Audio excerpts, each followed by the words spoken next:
ఇక తాటక సంహారం తర్వాత జరిగిన కథను ఈ వీడియోలో తెలుసుకుందాం.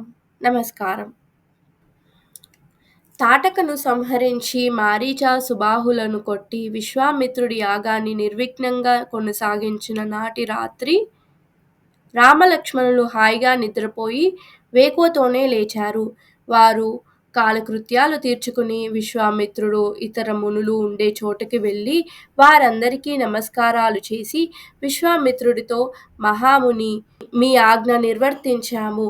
ఇంకా చేయవలసిన పనులేవైనా ఉంటే సెలవియ్యండి అని అడిగారు. అప్పుడు మునులు రామలక్ష్మణులతో ఇలా చెప్పారు. మిథిలా నగరాన్ని పాలించే జనక మహారాజు ఒక గొప్ప యాగం చేయబోతున్నారు. మేమంతా బయలుదేరి అక్కడికి వెళ్తున్నాము. ఒకప్పుడా జనక మహారాజు ఒక యాగం చేసిన దానికి ఫలితంగా దేవతల నుంచి ఒక అద్భుతమైన ధనస్సు సంపాదించాడు. దేదీప్యమానంగా వెలిగిపోయే ఆ ధనస్సును ఆ మహారాజు తన ఇంట ఉంచుకొని రోజూ సుగంధ ధూప దీపాలతో అర్చిస్తూ ఉంటాడు. ఆ ధనస్సును దేవతలు గాని, రాక్షసులు గాని ఎక్కుపెట్టలేరంటే ఇక మనుషుల మాట చెప్పాలా? మహాబలశాలి అయిన రాజులు, రాకుమారులు ఎందరో ప్రయత్నించి కూడా దాన్ని ఎక్కుపెట్టలేకపోయారు. మీరు కూడా వచ్చినట్టయితే జనక మహారాజు చేసే యాగాన్ని, ఆ అద్భుతమైన ధనస్సు చూడగలుగుతారు. అప్పుడే ప్రయాణ సన్నాహాలు జరిగాయి. విశ్వామిత్రుడు వనపాలకులతో, నేను మిగిలిన మునులందరినీ వెంటబెట్టుకొని గంగానదికి ఉత్తరంగా హిమాలయాలకేసి వెళ్తున్నాను అని చెప్పి సిద్ధాశ్రమానికి ప్రదక్షిణం చేసి తిరిగి వచ్చాడు. తర్వాత మునులందరూ రామలక్ష్మణులతో ఉత్తరాభిముఖులై బయలుదేరారు. వారి వెనక కొన్ని వందల బండ్ల మీద సమిధులు, ఇంధనాలు మొదలైన అగ్ని సాధనాలు వచ్చాయి. వారు పగలల్లా చాలా దూరం నడిచి అస్తమయ వేళకు శోణా నదీ తీరాన్ని చేరుకున్నారు. అక్కడ వారంతా స్నాన సంధ్యానుష్ఠానాలన్నీ తీర్చుకున్నాక రామలక్ష్మణులు విశ్వామిత్రుడికి ఎదురుగా కూర్చుండి, స్వామి, అందమైన వనాలు గల ఈ దేశం ఏది? దీని వృత్తాంతమేమిటి? అని అడిగారు. ఆ ప్రశ్నకు సమాధానంగా విశ్వామిత్రుడు ఆ దేశం గురించి, తన వంశం గురించి ఇలా చెప్పాడు.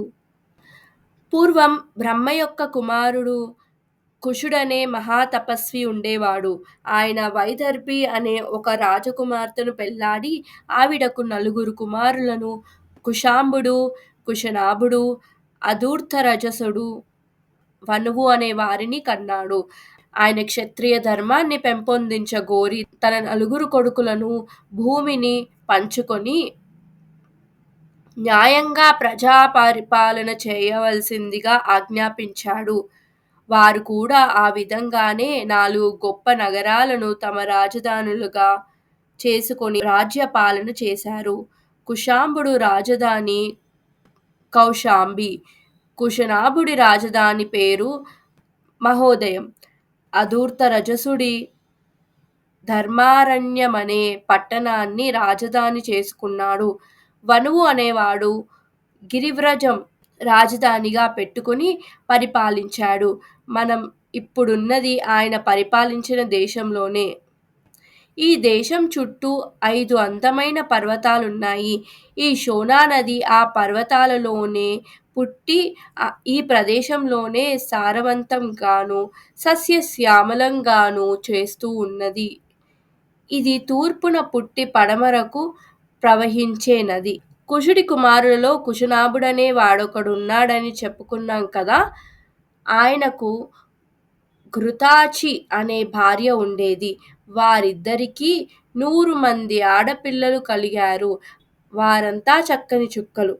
ఒకనాడు ఆ 100 మంది కన్యలు ఆడుతూ పాడుతూ ఉల్లాసంగా వన విహారం చేస్తుండగా వాయుదేవుడు వారిని చూసి మోహించి తనను పెళ్లాడమని కోరుతూ, అలా చేసినట్లయితే వారిని ముసలితనము, చావులేని దేవతలుగా చేస్తానన్నాడు. కాని ఆ కన్యలు వాయుదేవుణ్ణి తిట్టి తమ తండ్రి నిర్ణయించిన భర్తను తప్ప వేరొకరిని చేసుకోమన్నారు. వాయుదేవుడికి ఆగ్రహం వచ్చి వారందరినీ మరుగుజ్జులుగా చేసేశాడు. అప్పుడు ఆ కన్యలు ఏడుస్తూ తండ్రి దగ్గరికి వెళ్ళి జరిగినదంతా చెప్పుకున్నారు. తన కుమార్తెలు ప్రదర్శించిన ఐకమత్యము, వంశాభిమానము చూసి కుశనాభుడు చాలా సంతోషించాడు. వారిని ఇక పెళ్లి లేకుండా ఉంచటం క్షేమం కాదనుకుని ఆయన కాంపిల్యాపురాన్ని పాలించే బ్రహ్మదత్తుడనే రాజుకు తన కుమార్తెలందరినీ ఇచ్చి పెళ్లి చేశాడు. బ్రహ్మదత్తుడు తాకగానే వారందరికీ మరుగుజ్జుతనం పోయింది. కూతుళ్ళకందరికీ పెళ్లి చేశాక కుశనాభుడు కొడుకును కోరి పుత్రకామేష్టి చేశాడు. ఆయనకు గాధి అనే ధర్మాత్ముడైన కొడుకు కలిగాడు. ఆ గాధిరాజు కొడుకునే నేను. నాకు సత్యవతి అనే అక్క ఒకామె ఉండేది. ఆమెను రుచీకుడు కిచ్చి చేశాడు. ఆవిడ మహాపతివ్రత. మేము కుశిక వంశం వాళ్ళం కనుక మమ్మల్ని కౌశికులని కూడా అంటారు. మా అక్క పేరుతో కౌశిక అనే నది కూడా ఏర్పడింది. మా అక్క పైగల అభిమానం కొద్దీ నేను హిమవత్ ప్రాంతంలో కౌశికీ నది తీరానే ఉంటున్నాను. అయితే యాగం నిమిత్తమై సిద్ధాశ్రమానికి వచ్చానన్నమాట. మన కబుర్లతో అప్పుడే సగం రాత్రి గడిచిపోయింది. రామా, ఇక మీరిద్దరూ పడుకొని నిద్రపోండి. ప్రయాణపు బడలిక మూలాన రామలక్ష్మణులు ఆ రాత్రి గాఢ నిద్రపోయి తెల్లవారి విశ్వామిత్రుడు లేపిన దాకా లేవలేదు. అప్పుడు వారు కాలకృత్యాలు తీర్చుకుని శోణా నదిని అందరూ దాటే రేవులో దాటారు. అది అంత లోతైన నది కాదు. ఇసుక తిన్నెలతో చాలా అందంగా ఉంది. వారా నదిని దాటి మళ్ళీ నడవసాగారు. మధ్యాహ్నం వేళకు గంగా తీరాన్ని చేరుకున్నారు. పవిత్రమైన గంగను చూడగానే అందరికీ అంతులేని ఆనందం కలిగింది. అక్కడ వారు స్నానం చేసి దేవతర్పణాలు, పితృతర్పణాలు చేసుకొని, హోమం చేసి భోజనాలు పూర్తి చేసుకొని గంగా తీరాన విశ్వామిత్రుడు చుట్టూ కూర్చున్నారు. అప్పుడు మహర్షి వారందరికీ గంగ యొక్క వృత్తాంతం ఇలా చెప్పాడు. హిమవంతుడనే పర్వతరాజుకు గంగా, ఉమా అని ఇద్దరు కుమార్తెలు. వారిలో పెద్దదైన గంగను దేవతలు పర్వతరాజును బతిమాలి స్వర్గానికి తీసుకుపోయారు. ఉమను పరమశివుడు పెళ్లి చేసుకున్నాడు. కాలక్రమేణా సగర చక్రవర్తి మనుమడైన భగీరథుడు గంగను అతి ప్రయాసతో స్వర్గం నుంచి భూమికి తెచ్చి భూమి నుంచి పాతాళానికి కూడా తీసుకుపోయాడు. విశ్వామిత్రుడు రామలక్ష్మణులకు గంగావతరణ కథ, కుమారస్వామి జన్మ వృత్తాంతము సవిస్తరంగా చెప్పాడు. ఆ రాత్రి వారందరూ గంగ యొక్క దక్షిణపు గట్టున గడిపి మర్నాడు తెల్లవారగానే దర్భాసనాలు పరిచిన పడవలో ఉత్తరపు గట్టుకు చేరుకున్నారు. అక్కడ వారికి విశాల నగరం కనిపించింది. ఆ నగరాన్ని చాలాసేపు చూసినాక రాముడు విశ్వామిత్రుణ్ణి, మహాముని, ఈ నగరాన్ని పాలిస్తున్నది ఏ వంశపు రాజులు? వారి కథ ఏమిటి అని అడిగాడు. ఆ ప్రశ్నకు సమాధానంగా విశ్వామిత్రుడు, దేవదానవులు క్షీరసాగరాన్ని మదించటము, అందులో పుట్టిన హోలాహలాన్ని శివుడు మింగటము, అమృతం పుట్టగా దానికోసం దేవదానవులు పోట్లాడుకుంటుంటే విష్ణువు మోహినీ రూపంలో వచ్చి అమృతాన్ని హరించి తనను ఎదిరించిన వారినందరినీ చంపి తనను శరణుజొచ్చిన వారిని కాపాడటము మొదలైన విషయాలన్నీ చెప్పి ఇలా అన్నాడు.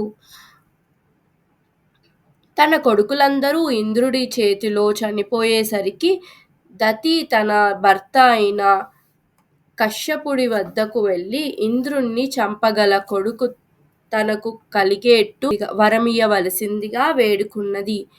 నీవు 1000 సంవత్సరాలు నిష్ఠతో ఎలాంటి మైల కూడా సోకకుండా తపస్సు చేసినట్లయితే ఇంద్రుణ్ణి చంపి ముల్లోకాలు ఏలగల కొడుకు కలుగుతాడు అని కశ్యపుడు దితికి వరమిచ్చాడు. దితి సంతోషించి ఒకచోట కఠోరమైన తపస్సు ప్రారంభించింది. ఇంద్రుడు ఆమె వద్దకు వచ్చి ఎంతో భక్తితో ఆమెకు సేవలు చేస్తూ నీరు, సమిధలు, దర్భాలు, కందమూల ఫలాలు తెచ్చి ఇస్తూ వచ్చాడు. 990 సంవత్సరాలు గడిచాయి. ఇంకా 10 ఏళ్లు గడిస్తే దతి గర్భం నుంచి ఇంద్రుణ్ణి చంపగలవాడు బయటకి వస్తాడు. ఒకనాటి మధ్యాహ్నం ఈ సంగతి దితి ఇంద్రుడితో చెప్పి, నాయనా, నాకు విసురుతున్నావు, కాళ్ళు పిసుకుతున్నావు. అందుచేత నాకు పుట్టే కొడుకు నీతో సఖ్యంగా ఉండేటట్టు నేను చేస్తాలే అన్నది. అంటూ ఆమె తలను కాళ్ళు పెట్టవలసిన చోట ఉంచి పక్క మీద పడుకొని నిద్రపోయింది. ఈ విధంగా ఆమెకు మైలసోకింది. ఇలాంటి అవకాశం కోసం వేచి ఉన్న ఇంద్రుడు వెంటనే ఆమె గర్భంలో ప్రవేశించి గర్భంలోని పిండాన్ని తన వజ్రాయుధంతో 7 ముక్కలుగా నరికాడు. వారే దేవతా సమానులైన సప్తమారుతాలు. రామా, ఆ సమయంలో దితి తపస్సు చేసుకుంటూ ఉంటే ఈ ప్రదేశంలోనే ఆమెకు సేవలు చేశాడు. అటు తరువాత ఇక్ష్వాకు మహారాజుకు విశాలుడనే కుమారుడు కలిగాడు. అతనే ఈ మహానగరాన్ని నిర్మించాడు. అందుకే దీనికి విశాల నగరమనే పేరు వచ్చింది.